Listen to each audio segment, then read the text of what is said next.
The wind was howling that night, but not louder than her cries. No one noticed the girl curled on the freezing pavement outside the apartment complex, her knees drawn to her chest, arms wrapped tightly around herself, as if she could squeeze out the pain. Rain matted her hair to her cheeks, mixing with tears that had long since stopped making a sound. Her voice had gone raw from screaming, her throat burned, but still she whispered, "Help, please." Cars passed, lights flicked on and off in distant windows, but no one came. In the city, you learn quickly. Mind your business, keep walking, don't ask questions. People convince themselves someone else will step in. That's what she'd counted on once, that someone would see. That maybe someone would care, but now she knew better. Hope was a fragile, dangerous thing, and hers had been shattered too many times. She wasn't supposed to be here, not in this alley, not with her lips split, her ribs aching, and blood slowly drying on the back of her hand. But tonight had escalated differently. Her foster mother's boyfriend had been drunk and mean, the kind of mean that didn't yell, just acted. She had said no, she had screamed no, and then nothing but pain, then escape, barefoot, running, cold. Alone, her name was Mira. She didn't feel like a person anymore. She felt like a ghost. People moved around her like she was invisible. An old man crossed the street to avoid her. A mother tugged her child closer. A food delivery guy, headphones in, actually stepped over her legs. Was this what she was worth? She tried to rise once, staggering to her feet, but the world tilted. Then she collapsed again, scraping her palms on the gravel. A sob choked her as she lay there, wet and broken. There was nothing left to say, nothing left to give. Until a voice pierced the cold. "Hey, are you okay?" She flinched, real or imagined, she didn't know. Her mind played tricks on her, sometimes little kindnesses that weren't real, but then footsteps approached. She looked up, a boy, not much older than her, 17, maybe 18. A hoodie clung to his frame, soaked through by the rain. His eyes, dark and wide, scanned her face, her wounds, her trembling body. He knelt down, slow and careful, like you would approach a wounded animal. Like he didn't want to scare her. "I'm not gonna hurt you," he said gently. "I promise. I saw you," and she tried to shrink away, but there was nowhere to go. Her voice was a rasp. "Don't touch me." He backed up instantly, hands raised. "Okay, I won't. Should I call someone, an ambulance?" "No." The word tore out of her like a reflex. He hesitated. "Do you want me to leave?" She didn't answer. He didn't leave. He sat down beside her instead, just out of reach, just within arm's length. The rain soaked them both, but he didn't flinch. "I'm Jonah," he said after a minute. She stayed silent. "You don't have to tell me your name," he added. "I just didn't want you to feel so alone." She turned her head then, just a little. Looked at him through strands of wet hair. He wasn't looking at her like she was broken. He wasn't pitying her. He was just present. It was the strangest thing. After so long being invisible, here was someone who actually saw her. "Why are you doing this?" she asked. He gave a small, almost sad smile. "Because once someone helped me when I was where you are. Not the same way, maybe, but I remember how it felt to scream inside and have no one here. I swore if I ever saw someone else like that, I wouldn't walk past." She blinked. No one had ever said something like that to her. The tears started again. Not the panic kind, not the desperate, terrified sobs she'd choked back all night. These were slow, hot tears that slid down her cheeks and mingled with the rain. And for the first time in forever, she didn't feel ashamed of them. Jonah didn't say anything more. He just sat beside her. The silence between them wasn't empty, it was full. Full of understanding, of safety, of something she hadn't felt in years. After a while, she whispered, "Mira." He looked up. "Your name?" She nodded. He smiled. "Hi, Mira." Something about the way he said it, soft, careful, like it mattered, made her chest ache. She had screamed for help. The world hadn't answered, but one heart did. And somehow, in the quiet company of a stranger, the night didn't feel so cold anymore, ChatGPT said. The mirror didn't lie. It showed her everything she tried to hide, the faint yellowing bruise on her cheekbone, the thin, crusted cut on her lip. The shadows under her eyes that sleep never seemed to erase. Mira stared at her reflection and wondered, not for the first time, how she could look so put together when everything inside her felt like rubble. She dabbed at her lip with a wet tissue. The pain flared sharp, but it was easier to focus on that than the ache in her chest. Pain she could deal with. Pain was simple. Pain was proof that she hadn't gone completely numb. Downstairs, she could hear her foster mother clanging around the kitchen. Dishes, slamming cabinets, silence between the noise ominous, thick, like a storm brewing behind closed doors. Mira didn't know if the man was still there. She didn't want to know. It was easier to stay upstairs in her borrowed room, surrounded by thin walls and thinner trust. She had only been there for 4 months. 4 months since the last house, and the one before that.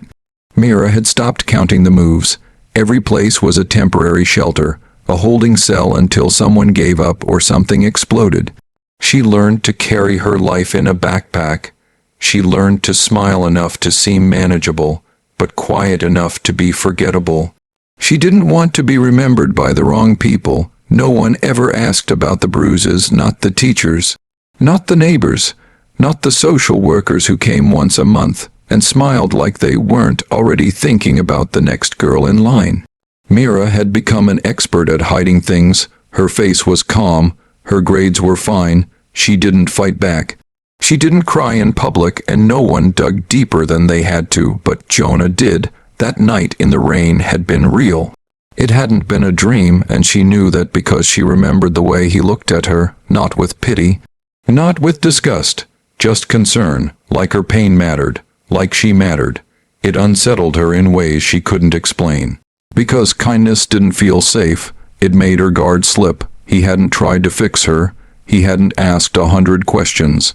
He just sat there, and for the first time in what felt like forever, Mira had let herself feel seen. She hadn't gone back to the house right away that night. Jonah had walked with her until she felt steady on her feet. He offered her his hoodie when she started to shiver, and she took it reluctantly.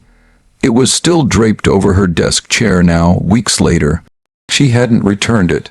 She wasn't sure she could. It smelled like him. Clean, like soap and something warm. And sometimes she held it just to remember that she wasn't completely alone. They saw each other again, a few days after the alley at school.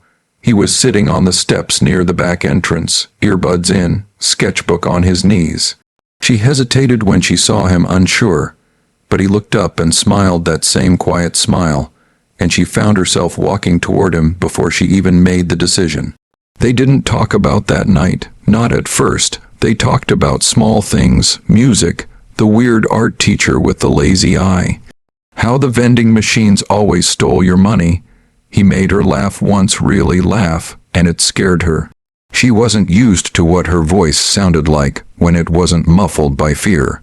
But the bruises didn't disappear just because someone noticed them.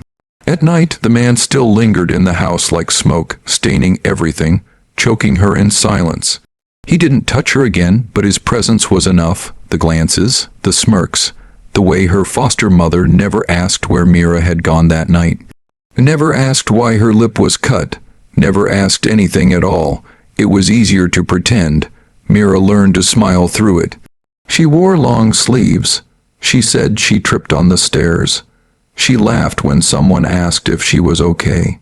And every time it hurt a little more to lie, because Jonah had shown her, even for a second, what it felt like not to. One afternoon, he caught her in the library, curled up in the corner, trying to focus on a book. She looked up and froze. His brow furrowed as he knelt beside her. "Mira," he said, voice low, "you're shaking." "I'm fine," she whispered. "No, you're not." She blinked, tears burning behind her eyes. "Don't make me say it, please." He didn't push. Just sat beside her, knees brushing. "You don't have to say anything," he murmured, "but you also don't have to pretend, not with me." Her walls trembled. Because, beneath the bruises, there was still a girl who wanted to believe someone could care without strings. Someone could look past the act and see the truth. And for the first time, she thought maybe she didn't have to carry it alone anymore. Jonah didn't leave when things got hard. He showed up the next day, and the day after that, always in quiet, gentle ways, never loud, never demanding. Sometimes he'd find Mira in the hallway between classes, and they'd just exchange a look that meant more than any words could. Other times he'd walk with her after school, letting the silence stretch without forcing it to be anything more. He never asked her to explain herself. He never needed her to. Somehow he just understood it scared her. Most people left when things got complicated. That's what she'd learned. Her father had disappeared when she was 7. Her mother had spiraled, losing herself in addiction and false promises. The foster care system had shuffled her from one stranger to the next, each promising to help until she became too much. Too quiet, too broken. No one ever stayed, not really, but Jonah stayed. He saw past her hollow, doubt eyes and quiet defenses. He didn't flinch when she was too quiet or when her hands trembled. He didn't judge her when she flinched at loud noises or froze when someone touched her shoulder unexpectedly. If anything, he respected her boundaries more than she knew how to enforce them. It was a Tuesday afternoon when he did something she never expected. They were sitting on the school rooftop. He'd picked the lock, something he claimed to have learned from YouTube, and they'd climbed the creaking metal ladder together. The sky was overcast, but it wasn't raining for once. The wind pulled at their hair, and Mira's hoodie, his hoodie, was pulled tight around her. Jonah was sketching in his notebook again. She liked watching him draw. He didn't try to impress anyone with it. His fingers moved like they were searching for something, like they were trying to remember a feeling. He'd once told her drawing helped quiet the noise in his head. She didn't tell him, but watching him draw helped quiet hers too. "You want to see?" he asked without looking up. She hesitated, then nodded. He turned the book toward her. It was her, not in the way she saw herself, broken, hollow, afraid, but real, sitting with her knees tucked under her chin, hair falling over her face. There was something soft about the way he'd captured her, something honest. Her eyes weren't empty in his sketch. They were full of something else. Pain, yes, but also strength. Mira stared at it for a long time. "You make me look brave," she whispered. He looked at her then, his expression serious. "That's because you are." She shook her head. "You don't know half the things I've done or let happen. I don't have to." He paused. "You survived them, that's brave enough." No one had ever told her that, not the therapists, not the social workers. They were always focused on getting her to talk, to process, to move on. No one had ever acknowledged how much effort it took just to survive. Jonah didn't need her to spill her guts. He didn't need the full story. He simply believed her. That night, after they climbed down and went their separate ways, Mira sat in her room staring at the sketch he'd given her. She traced the lines with her fingertips, marveling at how he saw her so clearly when she'd spent years trying to disappear. And then the knock came. It was soft, almost hesitant. She turned toward the door, instinct already warning her. It was late, too late for anything good. Her foster mother was asleep, but he was still here. Mira's breath caught in her throat. "Open up," came the low voice on the other side. "Just want to talk." She didn't move. Another knock. Louder this time. Her heart pounded. Her legs wouldn't work. She stared at the door like it was something alive and dangerous. Then the knob turned. It didn't open all the way. There was a lock, but it jiggled, shook. Her hand flew to her mouth to keep from crying out. She backed away slowly, heart hammering, and pressed herself into the farthest corner of the room. She stayed there for what felt like hours, barely breathing, until finally the footsteps retreated. She didn't sleep that night, but she didn't cry either. The next day, she found Jonah by the bleachers. His sketchbook was closed. He looked up and saw her face, saw the way her shoulders curled inward, the new mark along her jaw. He stood slowly, careful again, like always. He didn't ask. He just opened his arms, and Mira, for the first time in years, stepped into someone's embrace and didn't feel the need to flinch. She cried then, not loud, not wild, just silent tears into his hoodie. He didn't shush her. He didn't say it's okay, because it wasn't. He just held her, solid, steady, real. That was the day she realized something terrifying and beautiful. He wasn't going anywhere, Jonah was the stranger who stayed. The rain had returned, but it didn't feel quite as cruel anymore. Mira walked slowly along the edge of the sidewalk, her hood pulled over her head, letting the drizzle mist her face. The world around her was still gray and tired cars hissed past, the occasional horn honked in frustration, but for the first time she didn't feel invisible in it. Because somewhere out there Jonah existed, and he cared. It had been 3 weeks since that night in the alley, and in that time something had begun to shift inside her. It wasn't sudden and it wasn't loud. It was quiet and gradual, like a candle flickering in a dark room. Small, soft, stubborn, Jonah was the flame. Every morning she found him waiting outside the school gates. He never texted to ask if she was coming, he just showed up. Some days he brought her a coffee, other days just a granola bar and a tired smile. But he was always there. He didn't try to fix her, he didn't ask her to be happy, he just stayed, and that changed everything. There were still nights she woke up gasping, tangled in sheets, the room spinning in panic. There were still days she couldn't meet her own eyes in the mirror. But she had a reason now, just one, to keep going. She wasn't trying to survive for herself, not yet. But she could do it for him, for the boy who showed her what it felt like to be seen, to be held, to be valued without conditions. One afternoon, they sat under the tree at the edge of the soccer field. Classes had ended, and the grass was damp from the rain, but Jonah didn't seem to care. He leaned back against the trunk, eyes half closed, sketchbook resting on his stomach. Mira watched the way the breeze stirred the curls at his forehead, the way his breathing slowed when he was calm. "I used to dream about running away," she said quietly. He opened one eye. "Used to," she shrugged. "Sometimes I still do, but I don't know where I'd go. You ever think about what it would be like if you didn't have to run?" She looked at him, unsure. "Like if I had a choice," he nodded. "If you could leave because you wanted to, not because you had to." Mira had never thought of that before. Leaving had always meant escaping, survival, running from something, not toward anything. She'd never imagined having control over the exit. "What would that even look like?" she asked. Jonah closed his eyes again, smiling faintly. "It'd look like freedom, a small apartment, a dog maybe, no one yelling in the middle of the night, no locked doors, just peace." It sounded like a fantasy, but something in the way he said it, like he believed it could be real, made her want to believe too. "Do you think we deserve that?" she asked, and hated the way her voice cracked. He opened his eyes again, looked straight at her. "I think we deserve more than what we were given." The wind picked up, rustling the branches above them, and for a long time, neither of them spoke. Mira closed her eyes and imagined the world he described. A world without fear, without bruises, without the weight of shame stitched into her skin. The idea was fragile, but it was there now, like a seed. She started writing again, in the spiral notebook she kept hidden under her mattress. Not stories, not yet, just fragments, lines that came to her when she was brushing her teeth or staring out the bus window. Sometimes they were pieces of dreams.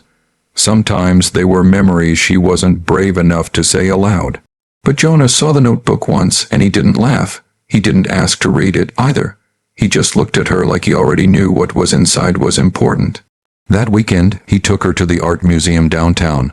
It wasn't fancy or expensive, but she'd never been inside a museum before. The halls were quiet and cool, the air filled with soft echoes of footsteps and whispered conversations. Mira followed Jonah from painting to painting, watching the way he tilted his head, narrowed his eyes, and occasionally scribbled something in a folded piece of paper he kept in his pocket.